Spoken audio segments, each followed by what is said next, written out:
Welcome back to another episode of the Rondell Lane Podcast. This is season number 2, and we're here with my first guest, Vanessa Ferguson. Hey. Welcome. Thank you. Vanessa, you are a musician. Yeah. Is there anything else you're into outside of that, like professionally? Filmmaking. I didn't know you were into filmmaking. And acting. Okay. Yeah. Okay. You'll see. You'll know soon enough. You got some stuff on the way. Yeah, I got some stuff on the way. For the viewers watching, Vanessa was on, what was it, season 12 of The Voice? Yeah. So tell us a little bit about that experience. Shoot. What do you want to know? Well, first, there's a lot to tell. Really? Yeah. First, I want to ask if you ever auditioned for what's the first one that started it all off? American Idol? Yeah, American Idol. I did. You did? I did. How was that? I think I made it one round in American Idol. It was a long time ago. Yeah. Like before Fantasia did it, I think. Oh, wow. And standing in line 13 hours. I did that whole experience. It was cool, just being there, but it's very long hours, and and then your first audition, you're standing beside several people in the Coliseum, that type of thing, singing at the same time. So it's kind of bizarre too. Okay. Yeah. So going back to The Voice, I guess I'll lead you with some questions because I know that's it's so broad. Yeah. So what was it like getting to work like side by side with like Alicia Keys? It was like cloning myself and working with myself, because we are she calls us kindred spirits. We're just so much alike. I think I realized off the back, seeing her on TV and whatnot, when she hit big, and her being a girl from a girl from New York,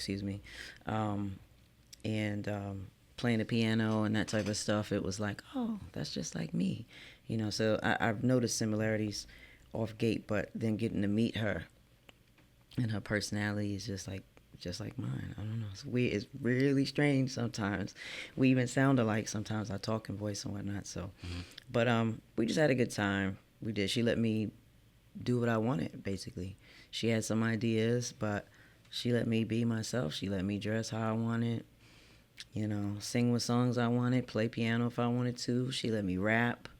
I think I was the first person to rap on The Voice, Really? Yeah, so it was just cool. She just basically, really in retrospect, just kind of protected me from everything around, and it's like, nah, Vanessa is, like, she's mine. She gonna do it, That's what pretty she dope. wants to do. I'm setting her up to be able to do what she wants. So that was really dope. Yeah. What were your nerves like first time you had to perform on there? You get to the room. This is pre-pandemic, so the room is full of people. That the celebrity judges are there. That even though the first audition is not live, because they film it, and but you only get one chance to do it. Okay. And the way the show works is you have to get a celebrity judge, coach, excuse me, they don't call them judges. You got to get a celebrity coach to turn their chair, otherwise you're not going to be on the show outside of maybe them filming that audition. So it could be a lot of pressure, right? But for me, it was like, I just reminded myself when I got to that gate, I've been doing this my whole life. I'm literally just going to do what I've been doing. Right. Just a matter of, being able to show some more people what I do, and if they like it, dope. If not, whatever. But I wanted to do the show to at least get to that point. That blind audition was like, if I could perform, on TV, just one song, like, that would be incredible. Not even, not being pessimistic or blocking myself from being on the show, winning the show, anything like that. But it was like, if I could just get this, that'd be sweet. It'll be a major accomplishment. So, but I got there, and I honestly, I thought about all the people in my family that work in corporate America. Not even so much myself, just my family, people that I love to be in a position to help. It was like, you can't. So when the nerves kick in and your chest is pumping, I talked to myself and was like, you can't afford to be nervous. This is not the time for that. Be nervous somewhere else, but you're about to be on TV. Alicia Keys is right there. You know what I'm saying? Yeah. So just go sing, like stomp on that mother, you know what I'm saying? And let the chips fall where they're going to fall. That's what I did. So like that aired in was it 2017? 2017 is when it. So like when you were getting closer and closer like to the finalists, like what was your thought? Like were you thinking about I'm going to win this? You are so sleepy by the time you get there that you're not thinking about anything. You're not thinking about anything but your lyrics. You get a new song every week, sometimes 2 or 3 songs. And there's so much that goes on in a week that sleep is, gosh, you know what I mean? Yeah. A luxury. So for me, I mean, I had a lot of things on my mind, but I was pretty tired, to be honest with you, when we got to like the semifinals, which is what I made it to. I made it to the semifinals, and they asked me to perform in the finals with Miss Gladys Knight. But by the time I got there, I was exhausted for a lot of different reasons.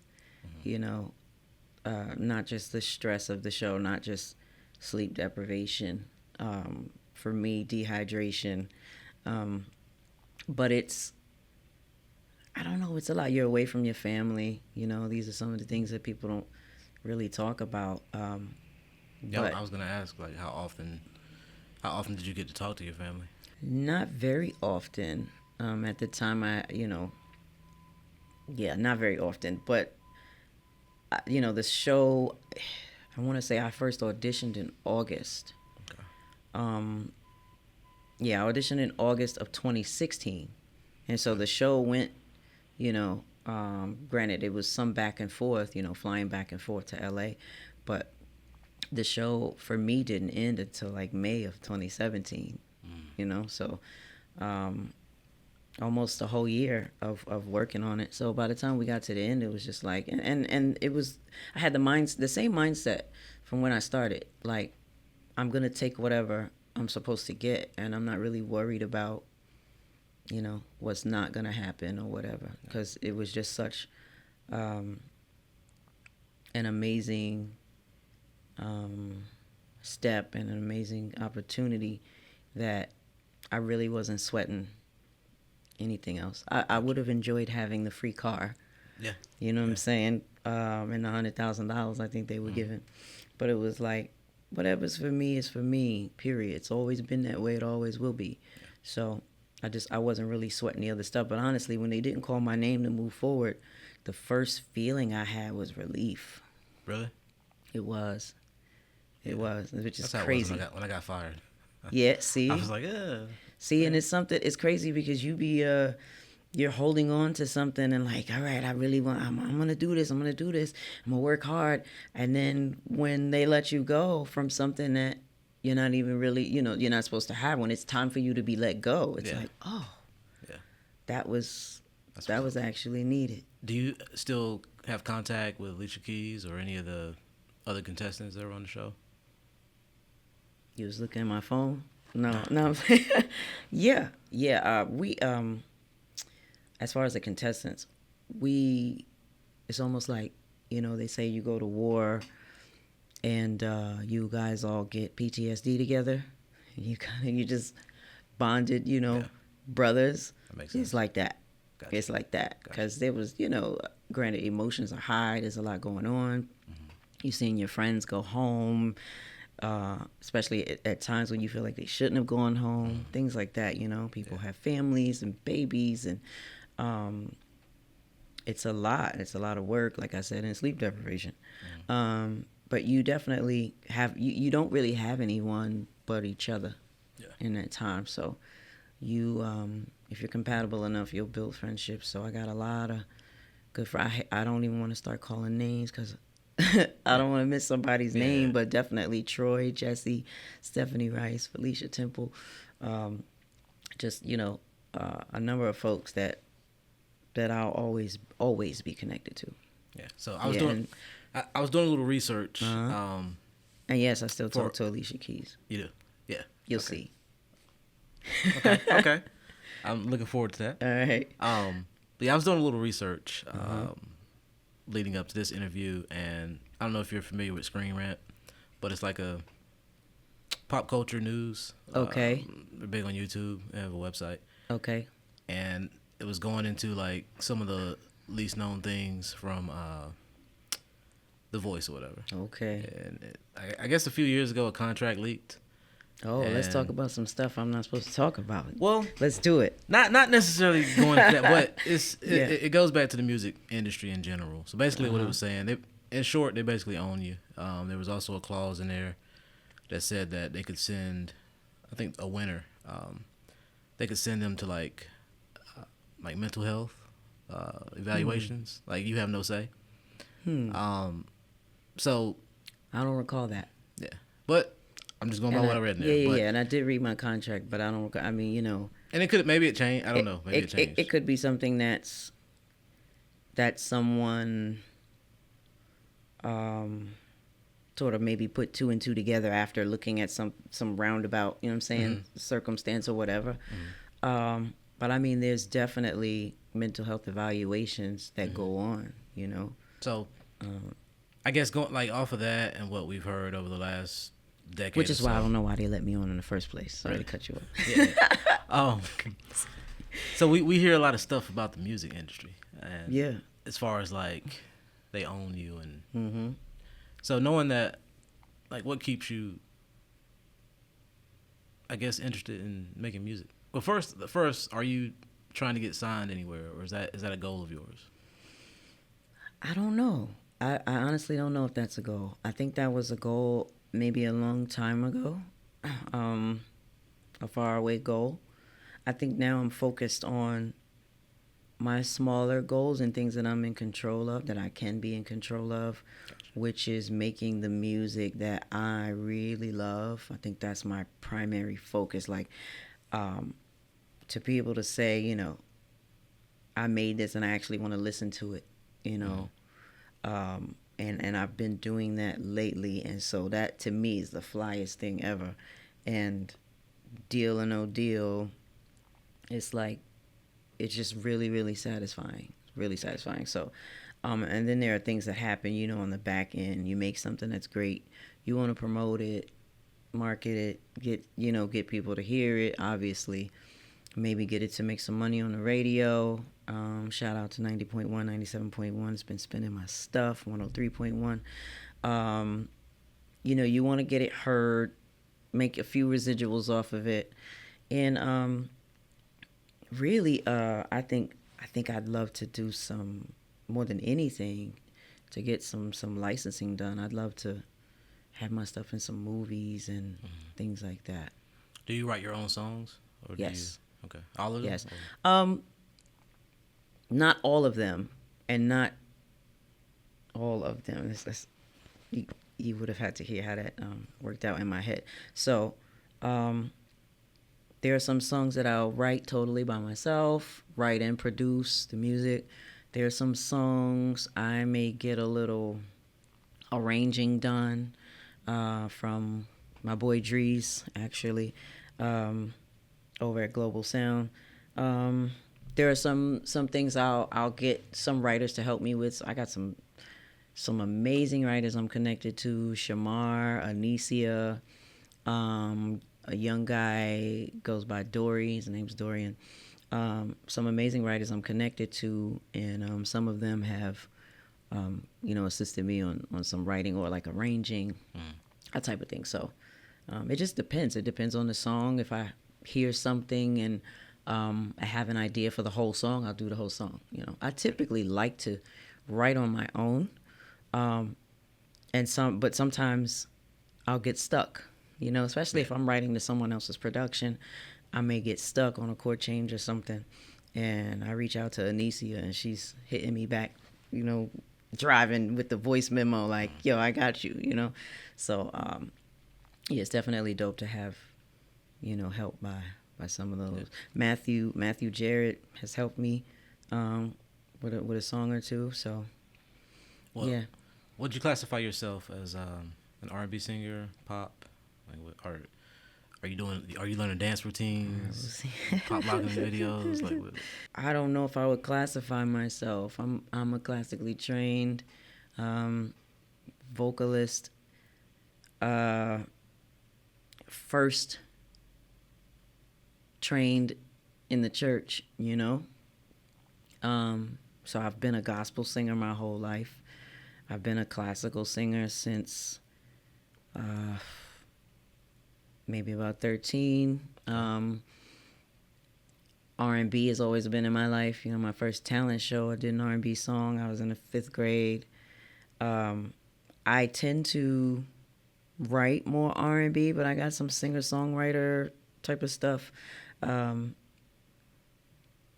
So I don't know. And then people really enjoy me doing pop, like, you know, which is what I saw on The Voice. So I don't really know. And hip-hop is strong in my life. And especially now, I've been, you know, I've gotten back to my roots. So I've been doing a little hip-hop, which you can check out. It's some of it is out there. It's got some features with like Il Po, OC from NC, Shame Gang's new albums coming out. I'm featured on that.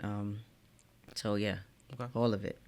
So how did you leverage The Voice? Like once all that was over and you were back here in lovely Greensboro, how did you leverage that? I don't know if I leveraged it. It definitely was very beneficial in a lot of ways. For one, the relationship I have with Alicia Keys, that's just beneficial in so many different ways. You know, having a friend, she's like a big sister to me, and I've always looked up to her. I've always performed her music. And so to, you know, for things to come full circle, The Voice for me was a lot of things coming full circle. I had a lot of deja vu when I was doing it, which was weird. And I mean, long deja vu for like, you know, a minute at a time. So it let me know that those things that I was experiencing were already in place. And I just, on the timeline, if there is one, needed to be there to meet those things. So that, you know, it was another confirmation that what's for you is for you. But definitely more shows, you know, get to charge a higher bill. Did a little more traveling, got to go back to my hometown a couple of times and perform. New York, DC, Virginia, Tennessee. So yeah, it's been cool. You know, now I was known as the international performing artist, and now I'm known as, you know, NBC's The Voice, Vanessa Ferguson. You know what I mean? So it's cool. People tend to want to give you a second look or check you out when they hear a certain title, right? Right. So it's been beneficial in that way. Okay. So is music what you do primarily for a living? Yes. Really? That's awesome. Music is what I do. Well, music and acting. Yeah.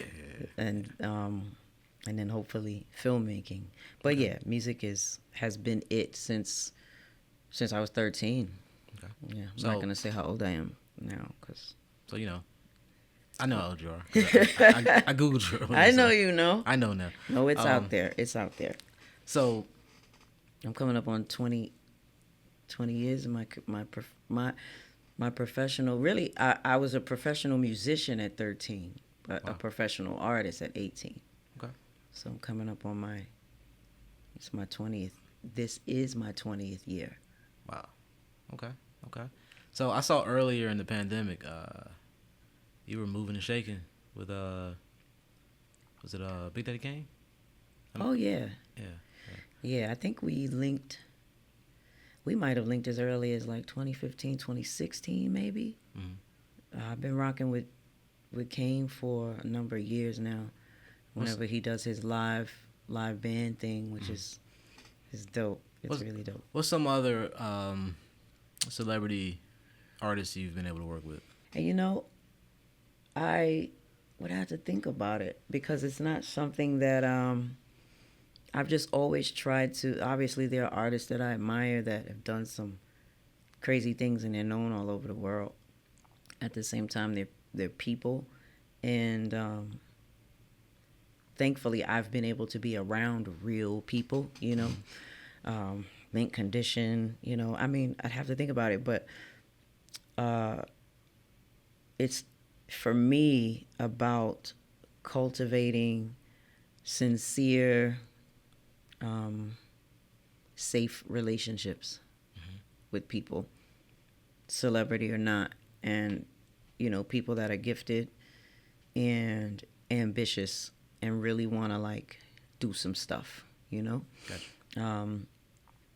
Yeah, that's what it's about for me. And you know, I think when you start out, you're just kind of like wanting to connect with anybody who has some type of connection. Right. But then you learn like not everybody is for you to be connected to. Right. You don't want just anything. You want the good vibes, you know. So sure. You want to be on the same frequency. And as long as I have that, and you're gifted, and we're on the same, let's go. You know. Okay. That's where I'm at. All right. So filmmaking, you know, that's my thing. Yeah. Why are you not doing YouTube?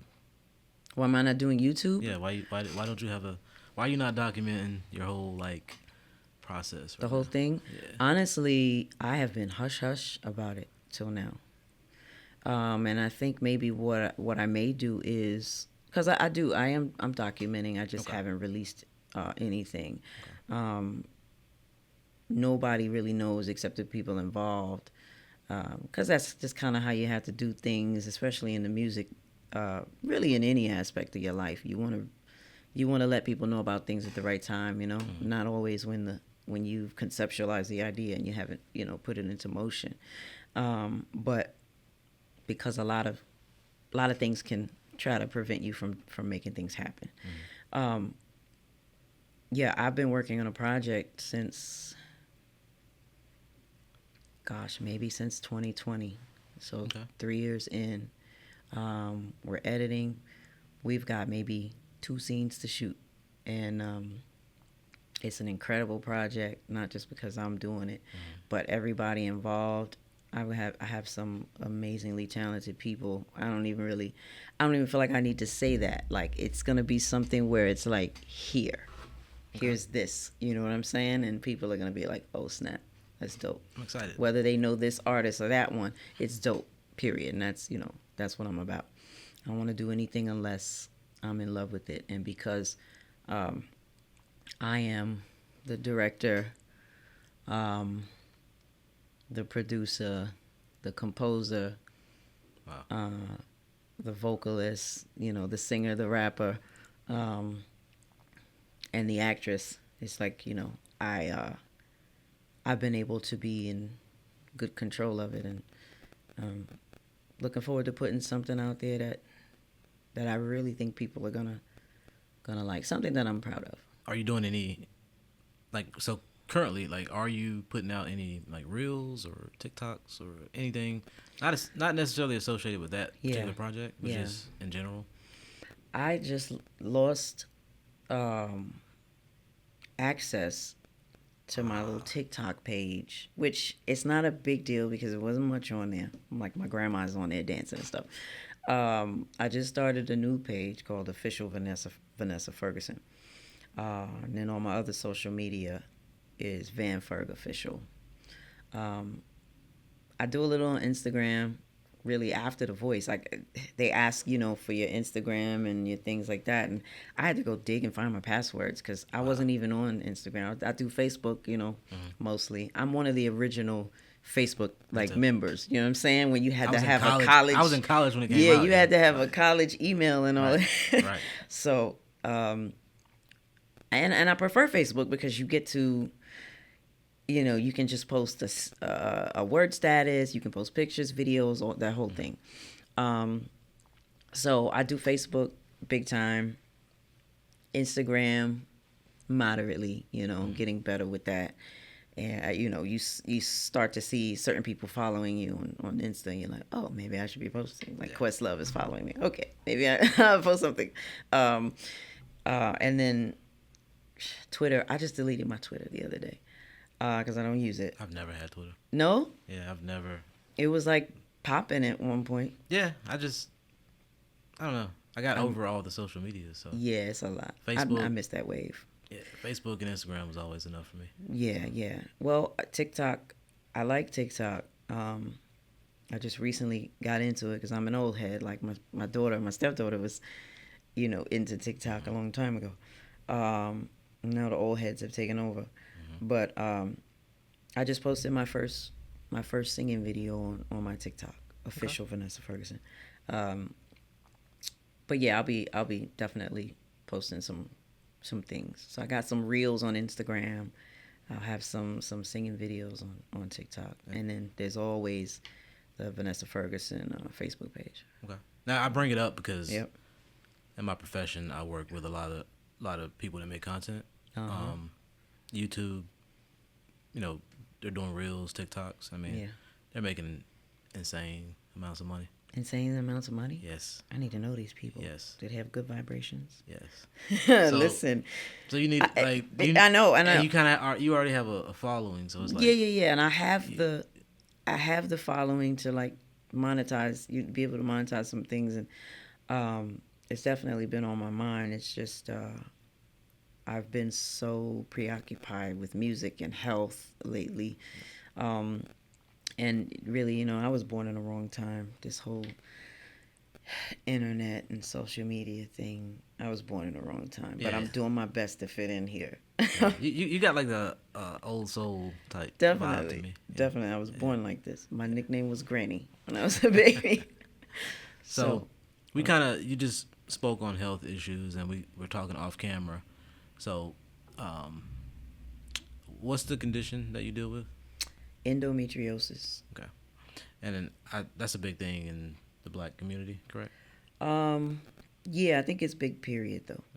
Yeah. Mostly what I hear is a lot of black women. Yes. But yes. I don't know a lot about it, but definitely a lot of black women. So, could you kind of explain briefly what that is for people that don't know? Nobody knows what it is. It started off, they were saying, the theory was it's a reproductive disease. And they were saying that there are basically endometriosis is, what would I call that? Nodules or growths that can travel throughout your body, cause things to stick together, cause you a lot of pain, especially during your menstrual cycle. It can cause infertility if it's too badly in your, reproductive area. So initially the theory was that it was your endometrial tissue, which lines the uterus, which is what sheds during your menstrual cycle. That tissue somehow travels throughout your body and wreaks havoc. Mm-hmm. But they're saying now that it's not on endometrial tissue. It's not tissue from your uterus. That's what I'm saying. It's just endometrial tissue is just something else. It's just similar to the tissue that lines the uterus.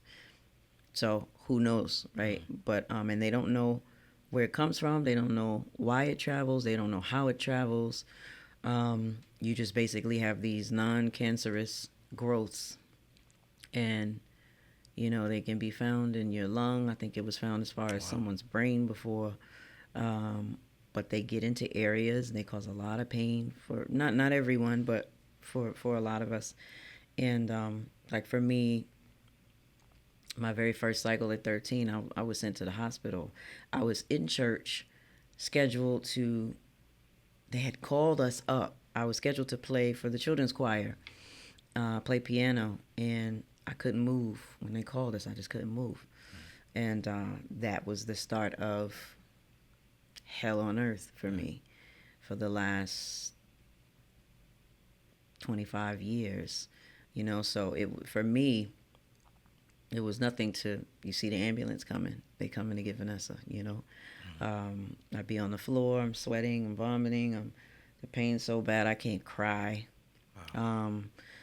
And it would be that way for 7-9 days. I'm out of commission. You know, all I could do is lay around, try to take pain pills. Nothing would really work.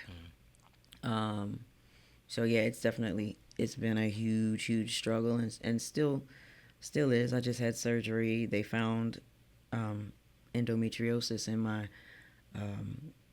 around my cecum and my appendix, basically my large intestine. It was causing the large intestine to stick to the small intestine. And I've been complaining for years. Let me state that I've been complaining for years. When I was a child, okay, it's a lot to tell, and I'll try to be brief. I wasn't diagnosed with endometriosis until I was 26 years old, and I was suffering since 13. Part of the thing that held me back, I mean, you know, there wasn't a whole lot of knowledge, and there still isn't. A lot of doctors don't know what the hell's going on. Excuse my French, but that's just what it is. And so 13, I have doctors telling my grandmother the pain is in my head. I have doctors, when I arrive at the hospital, checking to see if I'm pregnant at 13. Are you pregnant? Do you have an STD? Let's do a pelvic exam, you know? A 13-year-old who's never been, you know what I'm saying, involved before. So there was a lot of holding me back from a diagnosis because I was denied my pain in the first place. Yeah, and still are sometimes, but things are better now that I have the diagnosis. Oh, you have endometriosis. Okay, you know, give me some pain meds, that type of thing.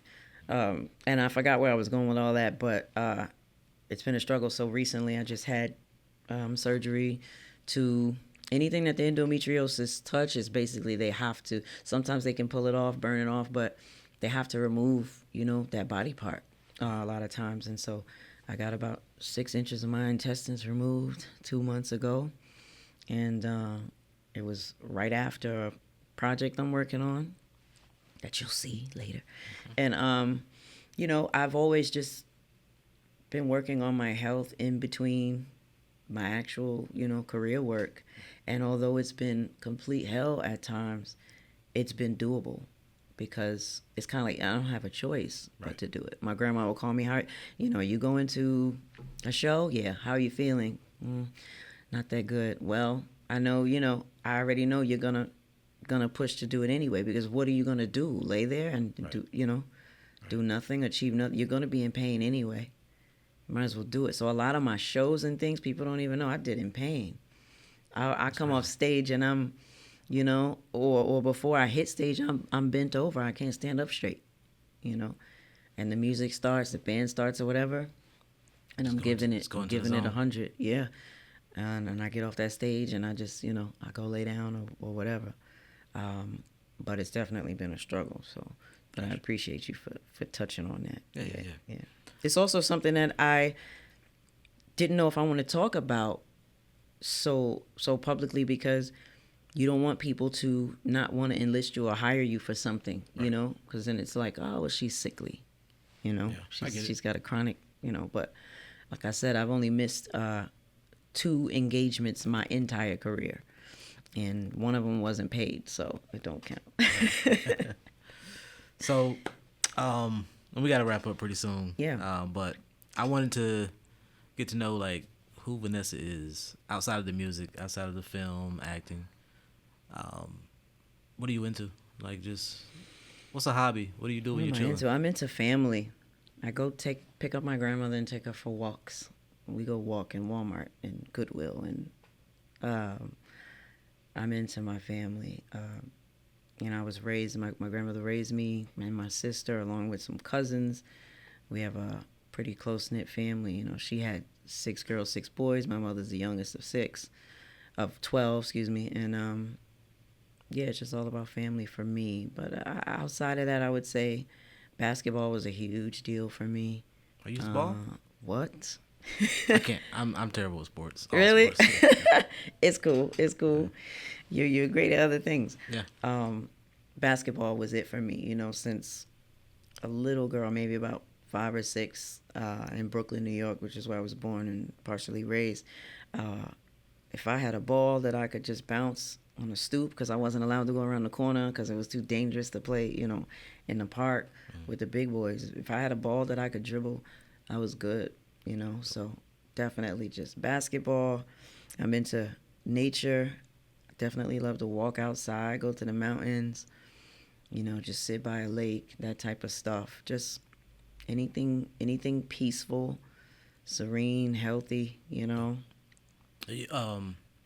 said you like filmmaking. I mean, or what? Are you watching any? Oh yeah. TV shows right now? What's the gosh. last movie you saw? Oh my gosh, my best friend has me on some crazy shows like Modern Family and Abbott's Elementary. I want to see that. I've been hearing people talk about Abbott's Elementary. You haven't. You have to. You can't want to. You have to. That and Young Rock. Someone told me Young Rock was dope. Yeah. It's what it is now. I love drama too though. So I can't think of the show's name. It hasn't been on in a little minute. But 50 Cent's productions, Yeah, one of his spin-offs. I'm really Raising Kanan. I'm digging it. Okay. I just love anything that shows people in good lighting, especially black people. Oh my gosh, their skin is moisturized and the lighting is right and the colors are right and the clothes are popping and the hair is not. I'm in love with that. That of course the show You.